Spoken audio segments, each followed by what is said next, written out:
Está começando mais um episódio do podcast Smart Supply, o podcast que democratiza a inteligência artificial para uma previsão de demanda mais eficiente.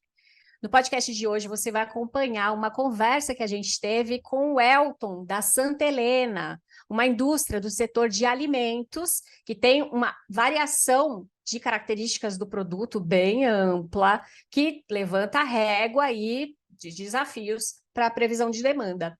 Quem conversa com ele é o Fernando Famar, nosso especialista de previsão de demanda aqui na iSystems, e você vai poder acompanhar ali o que eles dialogaram a respeito dos principais desafios na realidade da Santa Helena e também sobre como a tecnologia pode impulsionar esses resultados e melhorar ainda mais eles no setor.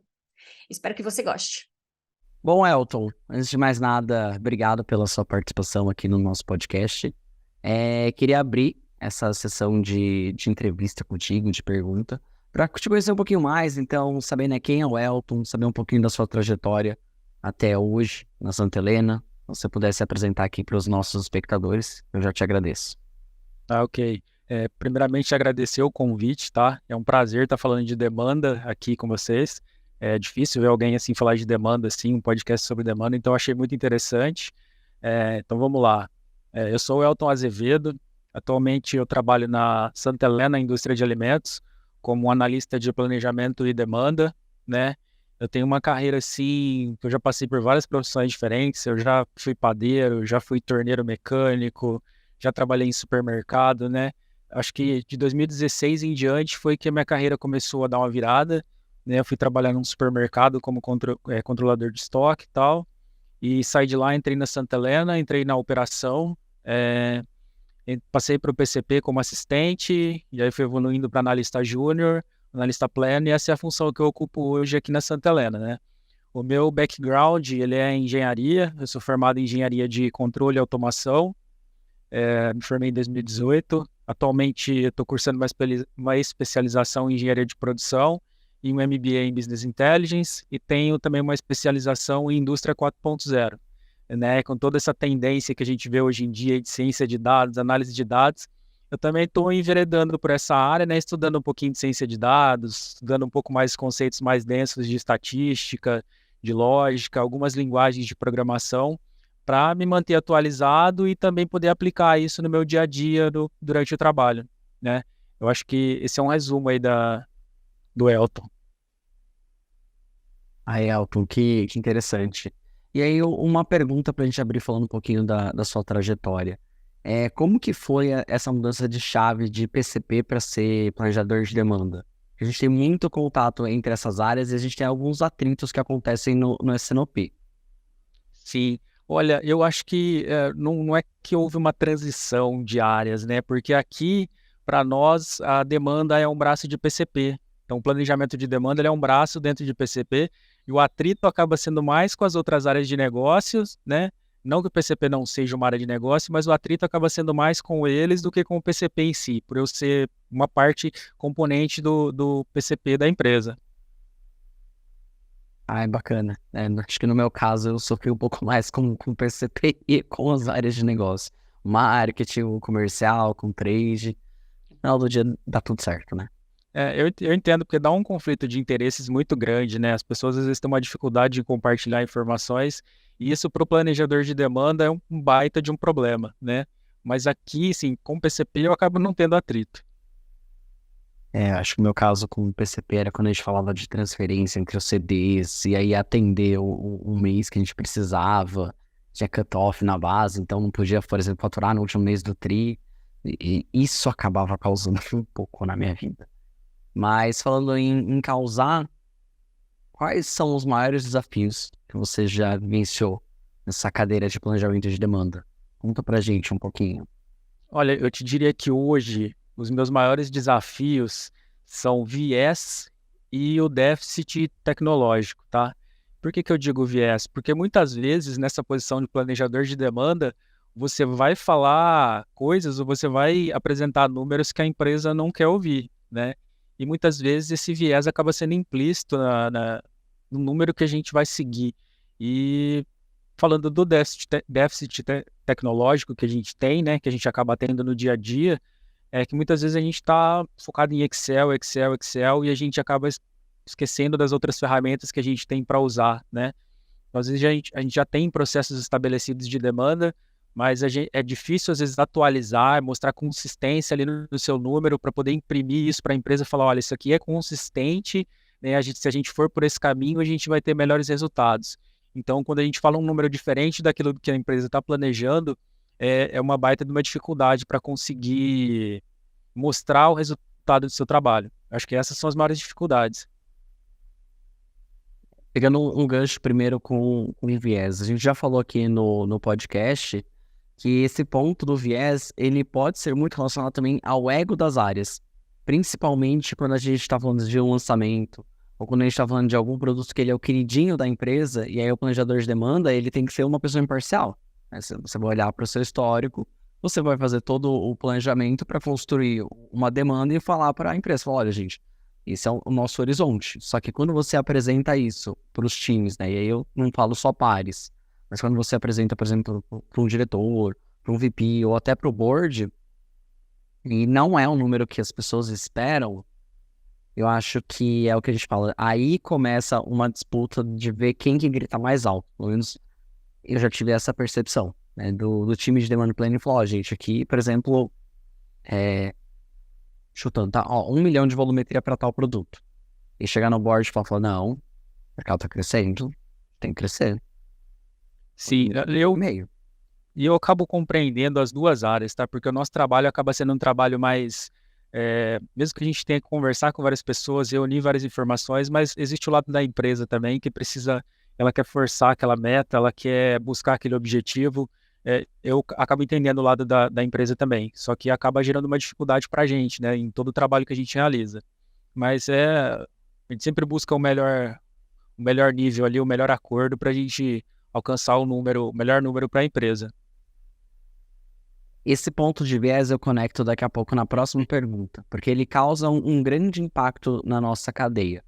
Mas você trouxe para a gente um ponto de um déficit tecnológico. E aí, conectando com a sua trajetória, que você está fazendo o MBA, eu sofri muito com o Excel na minha vida, quando eu fazia planejamento de demanda. O Excel ele não suportava a quantidade de dados que a gente tinha que trabalhar para fazer as contas, fazer os cálculos. Se você quer usar um suplemento para, por exemplo, fazer um modelo estatístico simples. Então, hoje, o que você tem feito para suprir esse déficit onde você está no Santa Helena? Ok, olha, eu tenho buscado me atualizar com tudo que eu posso, né? A gente tem algumas ferramentas internas, por exemplo, o Minitab, né? Então, toda vez que eu tenho oportunidade, ele está disponível só para algumas pessoas, mas toda vez que eu tenho oportunidade de pegar o Minitab, eu uso. Eu busco me atualizar sempre com tudo que é lançado para Excel, tudo aquilo que vem de recurso, tudo aquilo que a gente consegue otimizar, tudo aquilo que a gente consegue agregar ou desagregar para depois agregar de novo num número consistente, né? Eu procuro estudar bastante isso, inclusive a parte de inteligência artificial aplicada nessas linguagens de programação que a gente usa muito em ciência de dados, né? E eu também acho que criar pequenos aplicativos no nosso dia a dia, pequenos scripts aí que vão rodar em algumas planilhas, acabam facilitando o nosso dia a dia, né? Muitas vezes a gente tem tarefas com uma base de dados gigantesca, e às vezes a gente criar um simples script ali que vai otimizar para a gente alguma coisa, vai trazer só as informações-chave que a gente precisa, isso acaba me ajudando bastante no dia a dia. Só de você me contar isso, eu já vejo que você está à frente de algumas pessoas com quem a gente acaba lidando no dia a dia. Acho que esse ponto ele vem muito também numa mudança cultural das empresas. A gente trabalhar com os dados, com os históricos, a gente às vezes muda o sistema, perde o histórico ou a pessoa sai e tá planejando no computador dela, o que é muito ruim. Então, quando a gente busca uma nova ferramenta para a gente trabalhar com os dados que a gente tem, é bom porque, primeiro, a gente reduz uma carga operacional e a gente consegue, pelo menos, construir um baseline. Eu consigo fazer já como se fosse um horizonte médio para eu ter uma noção, né? Então, às vezes, a gente capturar uma tendência de uma maneira muito rápida para a gente iniciar um planejamento de demanda já com as discussões mais assertivas, né? Claro que um planejamento de demanda não é só isso. Tem a gente separar, né? Humanas de exatas. Então, tem o planejamento que a gente vai fazer o estatístico, o cálculo e a conta, mas também envolve a gente entender, né, qual que é a estratégia do negócio, para onde que a empresa está mirando e o que a gente tem de ação.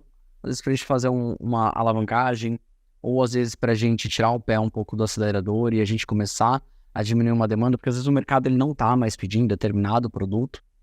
Então acho que a gente sair desse déficit tecnológico, a gente buscar novas ferramentas e novas soluções para a gente reinventar o que já é feito há algum tempo, usando, por exemplo, um Excel. Exatamente.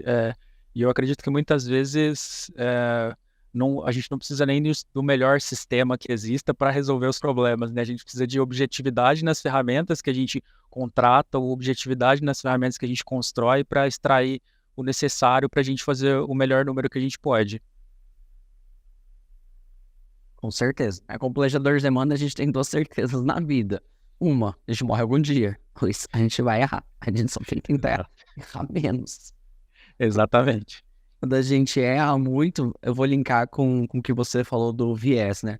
A gente trabalhar no viés, ele tem um impacto muito grande na cadeia de supply, que ele acaba sendo diretamente na parte a gente falar de ruptura ou de excesso no nosso estoque. Então, vivi a ruptura, já vivi muito o excesso de estoque na minha vida pregressa como um planejador de demanda. Então, eu queria entender um pouquinho aí, né, de às vezes alguma rotina que vocês fazem, quais são as principais ações que você enxerga para a gente ter um planejamento de demanda que a gente acabe tendo uma menor ruptura ou um menor estoque, um menor excesso. E aí, para quem estiver ouvindo a gente, só para fazer um link, né, excesso, a gente está falando de sobrar estoque, então é um capital imobilizado para a empresa, ele vai acabar gerando um descarte ou uma incineração, enfim. E ruptura é quando falta, então a gente não tem o produto disponível para vender. Sim, quando a gente fala de excesso de estoque, né, muitas vezes está relacionado àquela janela que a gente tem para vender o período antes que ele entre ali num shelf life, né, a validade chega num período que os clientes já não querem mais aceitar e você acaba incorrendo ali em produtos com validade curta, esse tipo de coisa. Para me defender desse tipo de coisa, ultimamente eu tenho buscado muito algumas análises, e não só análises complexas, são análises que a gente desenvolve no Excel para a gente expor a informação. Por exemplo, o SKUA. Se eu produzir X, sabendo que eu tenho a demanda Y, quanto me sobrará de estoque, e olhando para a venda de mês seguinte, até percentualmente o que vende a cada dia, o quanto me sobraria desse estoque, né? Até o limite ali que os clientes começam a não querer mais aceitar. Então, eu tenho buscado análise dentro dos dados que a gente já tem para poder levar isso de informação para frente e para a gente começar a trabalhar um pouco mais essa questão de estoque, reduzir os nossos estoques, alinhar os nossos estoques à demanda, dentro daquele estoque de segurança que a gente planeja para cada SKU ao longo do mês. E para as rupturas de estoque, eu tenho olhado muito para sequenciamento, tá? Sequenciamento de produção. Porque muitas vezes um produto ele acaba cortando não porque você não planejou de maneira exata, mas por culpa de sequenciamento.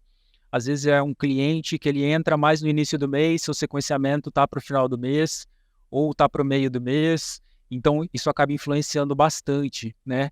A gente olha muito para a questão de ruptura, né? Eu estou sempre atento à questão de ruptura, a gente está sempre buscando evitar a ruptura ao máximo, mas eu, como planejador, hoje eu tenho me aprofundado mais na parte de sequenciamento para entender como ele está planejando, quantos dias de estoque a gente tem, se existe a necessidade dele produzir realmente naquela data, se ele pode jogar mais para frente, se ele precisa antecipar. Eu tenho feito tudo isso para evitar a ruptura.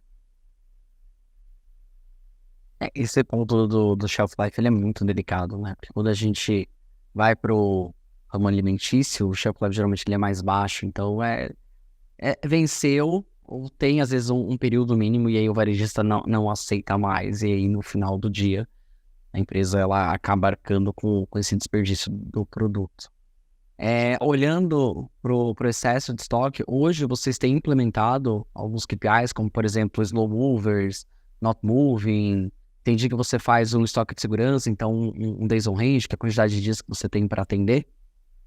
A gente acaba olhando mais o days on hand, tá? A gente olha o days on hand, a gente olha aí quanto a gente vai virar de estoque assim para para o mês seguinte, o quanto aquilo ali representa do mês seguinte, para a gente planejar de maneira melhor a produção. Mas hoje, no dia a dia, assim, é mais o Days on Hand mesmo. Eu usava bastante o Days on Hand, mas eu tinha acesso também ao Days on Hand dos meus varejistas, daqueles que compartilhavam a informação, porque não são todos que compartilham. Então, os outros a gente fazia uma estimativa, esse aqui tá com Days on Hand de 15, então a gente precisa subir para 30, então eu consigo fazer um sell-in. Esse aqui tá muito estocado, ele não vai puxar. E aí a gente vai fazendo também a conta inversa para ver os meus produtos dentro de casa, dado a demanda futura que eu tenho, quantos dias que eu tenho para aqueles produtos, principalmente nos produtos que eles são mais caros, porque esse ticket verde é maior. Lembra que no início eu te falei que demanda aqui é um braço de PCP? E essas informações, elas estão na mão de marketing, das áreas de negócio, então essa visibilidade acaba vindo deles para mim, né? Você, enquanto demanda conectado ali com a área de marketing diretamente, você já tem essas informações na mão, né? E aqui a gente trabalha de uma maneira um pouquinho diferente, às vezes eu tenho que correr atrás dessa informação para poder entender melhor o que está acontecendo lá fora. Eu acho que dessa maneira você acaba olhando, por exemplo, como se fosse uma parte da história.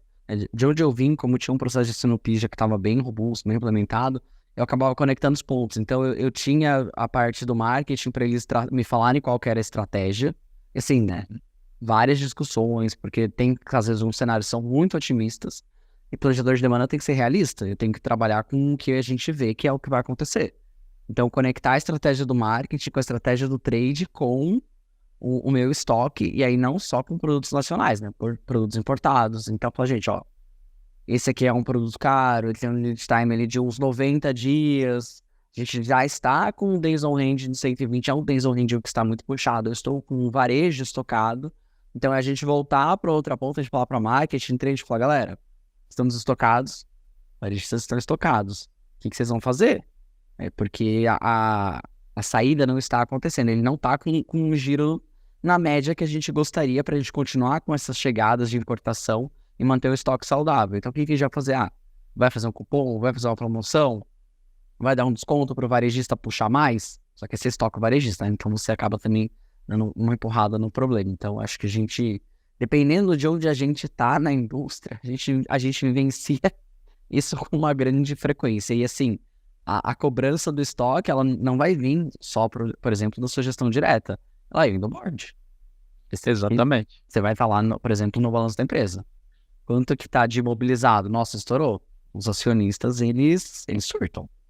Exato. Qualquer desvio no estoque aí para mais, que seja alguma coisa que se extrapole muito, ou mesmo a ruptura, a gente sempre vai ter nosso não só o superior imediato ali, mas toda a cadeia hierárquica acima cobrando também para entender o que está acontecendo.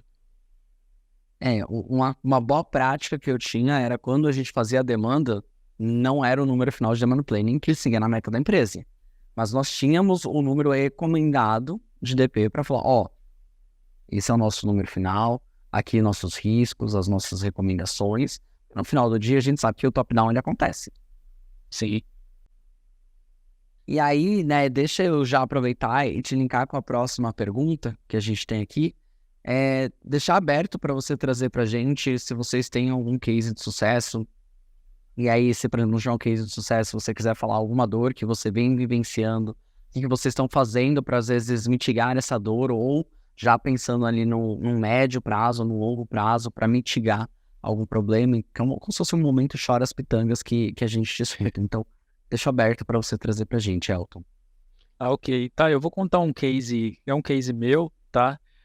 Hoje em dia a gente tenta implantar um processo de S&OP, né? Se a gente colocasse nosso processo de S&OP num modelo de maturidade, ele estaria ali no nível 1 ou 2, mais ou menos. Então, a gente tem um BI que ele serve muito mais como um banco de dados para a gente ir lá extrair informações do que algo que a gente de fato use para analisar. E, cara, eu participei de uma reunião para um consenso de demanda e, cara, eu apanhei muito de um vice-presidente da empresa, tá? E a gente levou um tipo de informação, ele esperava outra, eu apanhei muito. E, como eu disse anteriormente, às vezes a gente não precisa de nada muito complexo para resolver o problema, né? E eu falei, não, eu não pretendo mais apanhar desse tipo de reunião do VP da empresa. Então, o que eu fiz? No Excel mesmo, eu desenvolvi um dashboard, né? Esse dashboard, ele avalia nossas marcas de 2015 até o mês anterior. Então, ele avalia por um longo período, ele mostra onde a gente perde o volume, onde a gente ganha, qual que é o nosso melhor ano, como as marcas estão se comportando. Eu pego ali o nosso 80/20 dentro dos SKU, se eu faço exibição de tudo isso, mostra como cada canal está vendendo ali, como eles estão prevendo e como eles estão realizando. Eu mostro ali o viés de erro, eu mostro o MAP de todos os canais, de cada SKU. Enfim, eu fiz um dashboard, tirei aquela cara de Excel dele, tirei ribbons, as scroll bars, as work tabs, tirei tudo dele, e ele fica com uma cara de sistema mesmo, né? E eu estava trabalhando assim, de repente meu gerente corporativo falou, ó, entra nesse link aqui. Aí eu entrei no link e tava lá o CEO da empresa, falou, ó, preciso que você apresente o dashboard pro CEO da empresa, né? E eu fui, expliquei para ele, mostrei todo o dashboard, mostrei quais são as análises que a gente tira dali, o que a gente extrai de informação, e eu achei muito bacana, ele me parabenizou no final, e eu achei muito bacana que ele já falou, eu quero tudo isso ir no BI da empresa, né? Ele já falou, estavam os meus líderes ali também, ele falou, eu quero que vocês descubram, conversem com o responsável da área de TI, porque eu quero tudo isso no BI da empresa, né? Essa análise que o Elton desenvolveu, nas palavras dele, eu achei isso muito interessante, ele falou assim, chama a todos para uma discussão de que geralmente as pessoas fogem dela, né? Que é onde a gente está perdendo o volume, o que a gente faz para recuperar, o que a gente faz para voltar a vender o que já vendemos em um período anterior, né? E eu achei isso muito interessante, cara. É algo simples, né, que eu desenvolvi no meu dia a dia com Excel e algo que acaba gerando um resultado assim de dar visibilidade para nós de planejamento e também para os altos cargos de gestão da empresa do que está acontecendo com cada marca assim ao longo de cada mês. Celto, muito interessante e parabéns pela construção. Eu acho que é muito bom você trazer esse problema para a discussão. Eu sinto que as pessoas elas têm medo de falar do erro. Elas têm medo de serem cobradas porque algum erro está acontecendo. Na verdade, a gente tem que identificar um erro, identificar se ele tem algum padrão e a gente aprender com o que aconteceu no passado para a gente não replicar. Tudo bem você errar, né? Você não vai persistir nesse erro. E o que os números estão falando para a gente? Ah, tá crescendo, tá caindo, tá parando a venda. A gente tem aqui como às vezes fazer uma ação exponencializar, então a gente vê o que o histórico conta pra gente e a gente fazer além. A gente colocar todo mundo para olhar o mesmo número. Cada um tem a sua planilha, cada um tem o seu cenário. Então eu, Fernando, tenho o meu cenário de planejamento, o Elton tem o dele, o José também. Então a gente precisa justamente colocar todo mundo para falar, não, galera, esse é um número que a empresa vai olhar. Vamos todo mundo fazer uma construção em cima disso daqui. A gente está falando aqui de um MAP, de um WMAP, de um FCA. A gente está falando aqui de um bias, de um viés. Então, vamos ver onde a gente erra mais. Vamos entender por que a gente erra mais. Vamos aprender com esse erro. Exatamente. Eu acho que a ideia central, né, de buscar esse dashboard, de buscar mostrar tudo que eu mostrei, é que a gente tem um plano estratégico. Esse plano estratégico olha para um número, mas muitas vezes cada nível ali da organização, o estratégico tem o plano estratégico e corre sozinho para o plano. O tático, a mesma coisa. E o operacional tem o plano dele e corre sozinho, né? E muitas vezes a gente tem que acabar, como planner, aí a gente está no nível tático e a gente tem que acabar ligando os dois níveis, né? Eu tenho que olhar para o operacional e ligar ele no plano estratégico, né? Então, é importantíssimo a gente trabalhar esse tipo de informação. E como você falou, não ter medo do erro. O erro acontece, por maior ou menor que ele seja, a gente tem que buscar corrigir os erros que a gente tem aí no dia a dia. Exato, a gente aprender com o erro, a gente fazer como você falou, então a gente olhar para o plano estratégico da empresa, a gente ter a comunicação com as áreas, saber quais são as campanhas, qual é a estratégia de negócio, você está prevendo um crescimento no mercado e a gente vai alcançar esse market share, ou se não, a gente vai perder um espaço para um competidor, saber às vezes se o produto está muito bem posicionado em preço ou não, então é um ponto às vezes decisivo no consumidor, dependendo do apelo da marca ou não. Acho que um ponto importante é a gente colocar as pessoas para elas se conversarem, para a gente falar qual que é a estratégia, qual que é o erro. Às vezes a gente pode ter um erro que, se tivesse dado tudo certo, né, condições normais de temperatura e pressão, a gente teria atendido aquela demanda. Às vezes deu um problema de qualidade, o produto não chegou a tempo, às vezes não houve o abastecimento naquele mês. Então, é a gente aprender com os erros, para eles não se repetirem. E eu acho que também é a gente colocar os diferentes níveis hierárquicos na mesma página, né? Com a gente sinalizar risco, a gente sinalizar oportunidade. Então, eu acho que foi muito bom esse seu dash para você justamente pegar uma informação que todo mundo olha meio que picotado, você consolidar e falar, gente, ó, tá aqui, vamos olhar para o mesmo número, vamos criar boas discussões. E é a partir daí que a gente tem um planejamento que é mais robusto e, consequentemente, a gente acaba melhorando a nossa assertividade. Então, bom. Exatamente, né? É o que você disse, quando todos falam a mesma língua, o processo tem uma tendência maior a fluir de maneira mais fácil, né? Exato. As pessoas precisam entender que é um processo de planejamento de demanda, ele é colaborativo. Ele não tem que ser o número do Elton, não tem que ser o número do Fernando, ele é um número geral, ele é um número da empresa, é o que a gente enxerga que a gente vai fazer no mês seguinte, 2 meses, 3 meses, 12 meses. E tem um ponto que você trouxe, que você falou do plano estratégico. Muitas vezes a gente faz uma base orçamentária para os próximos 12 meses. E a gente sempre tenta buscar esse orçamento. Só que se a gente tem uma invertida no cenário, esse plano orçamentário ele se torna defasado. Então, já tive vezes em que a gente refez o plano orçamentário depois de uns 3, 4 meses, porque o cenário ele macroeconomicamente ele mudou tanto que a gente tinha que refazer. Porque o que a gente prometeu que a gente faria para os acionistas não ia acontecer de jeito nenhum. Exato, e principalmente pós-pandemia, né, Fernando? Pós-pandemia, a nossa demanda meio que deu uma enlouquecida de subir, de descer, a gente tem que entender o que o mercado está exigindo de nós agora. Daqui 3 meses a gente já tem um cenário diferente, e aí tem saída de pandemia, o pessoal voltando a consumir muito, então isso exige um replanejamento constante. Sem falar que a pandemia tem empresas que mudou totalmente o comportamento, que ele não volta ao mesmo patamar, né? Na pandemia teve efeito cocooning, então o pessoal começou a ficar dentro de casa, começou a ficar incomodado, falou, não, preciso trocar meus móveis, preciso trocar aqui às vezes a minha geladeira, a minha lava-louça, então eu trabalhava com bens de consumo, então a gente viu uma demanda exponencializar muito, a partir, por exemplo, ali de 1 maio de 22, porque em março cai muito, abril também, em maio o pessoal volta a comprar, volta a consumir e num ritmo muito mais frenético. Então a gente vê essa mudança de comportamento e a gente vê ainda alguns resquícios em alguns clientes até hoje. Sim, eu li algo muito interessante hoje, ainda na hora do almoço, é algo que falava que as empresas que estão aptas a entender o comportamento do consumidor com certo grau de antecedência, elas acabam tendo um maior nível de sucesso aí no curto e médio prazo, cara. E é total realidade. Você entender o comportamento do seu consumidor, aquilo que ele está pedindo, você tem uma tendência maior a alcançar o sucesso ali dentro do seu plano. Exato, você sabe o que ele quer, você consegue reagir para atender a dor ou a necessidade dele. Exatamente. Elton, a gente vai seguindo aqui para a última pergunta. Vem sendo um podcast muito rico, muito gostoso de fazer, então, obrigado. Eu queria deixar aqui um espaço para você, se você tem alguma dica para os profissionais da área. Tenho sim. Olha, eu acho que independentemente da empresa ou do sistema que o profissional planejador de demanda trabalhe, é muito importante ele ter as bases dele de informação, né, para poder extrair informação, para poder gerar os insights a partir das bases que ele tem e buscar atualizações, né? Eu acho que isso é fundamental no mundo de hoje. Eu acho que não só para o planejador de demanda, mas para qualquer área, principalmente quando você está relacionado a negócios. E no caso de planejador de demanda, ele está relacionado a negócios e no meu caso com operações também. Eu converso com as duas áreas.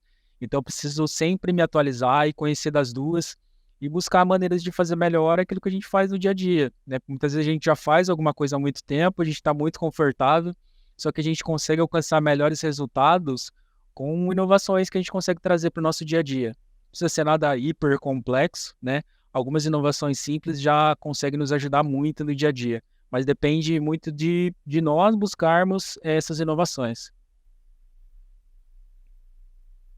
Falou tudo.